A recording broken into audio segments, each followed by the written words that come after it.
I love this game!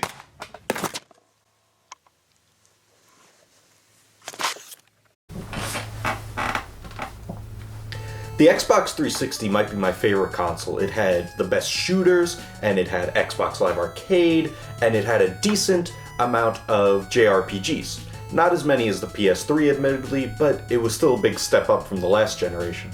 JRPGs are my favorite, and I'm a big classical music buff, especially the Romantic era, and this game, Eternal Sonata, is like the beautiful baby of those two things. Now, this game isn't perfect. In fact, it has a lot of problems, which I'll get into, but it's just one of those games where I just don't care.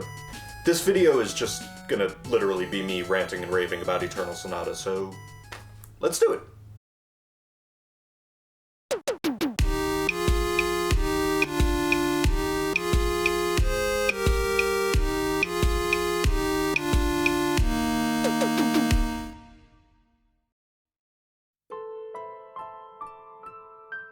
Eternal Sonata isn't a music game, but it's like a music game. You play as real-life composer Chopin, who has been anime-fied to fit the JRPG mold. The game takes place when he is close to death. The vast majority of the game takes place in his dreams, and it mixes this fake story with his real life to create a really cool plot. You'll learn a lot about Chopin by playing this game. Once in a while there are PowerPoint-y cutscenes that teach you about his life through a piece of his music, and then stuff in the game happens that has to do with that part of his life. Now, I don't want to spoil much. Maybe you're watching this in some perfect future where this game is getting a remaster and you just want to watch this video to get hyped up. Every character that joins Chopin in this adventure has a musical name. You got polka, allegretto, beat, viola, salsa, march, jazz, claves, falsetto, and crescendo and serenade. You can only play as those last two in the PS3 version, which I don't have, but whatever, the Xbox cover art is cooler. And the areas have musical names too. You got Mysterious Unison, Aria Temple, Noise Dunes of Fantasy. It's also stupid and corny that it's perfect. Besides the combat system, the gameplay is your basic JRPG fare. But the combat, the battles in this game are so unique. You run around the battlefield a la most games in the Tales series, but it's actually turn-based. You position your characters one by one, and some battle maps feature sections of light and sections of darkness, and depending on which your character is in, the moves that they can use are different. It doesn't always work perfectly, but it's a simple twist to get a hold of, and it adds an extra layer of tactical thought to battles. And since this is a game music channel, we gotta talk about the music specifically. It's wonderful. It features Chopin works played by Stanislav Bunin, and they're so good. They've become some of my all-time favorite Chopin recordings. And then there's original music written by Motoi Sakuraba, who also wrote music for my favorite game of all time, Tales of Symphonia.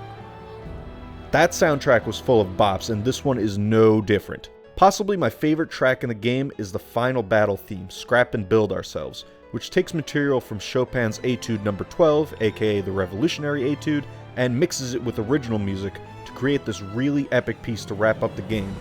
And again, no spoilers, but it goes so well with what the final battle is. Listen to a bit of the original piano piece, and then this, and compare.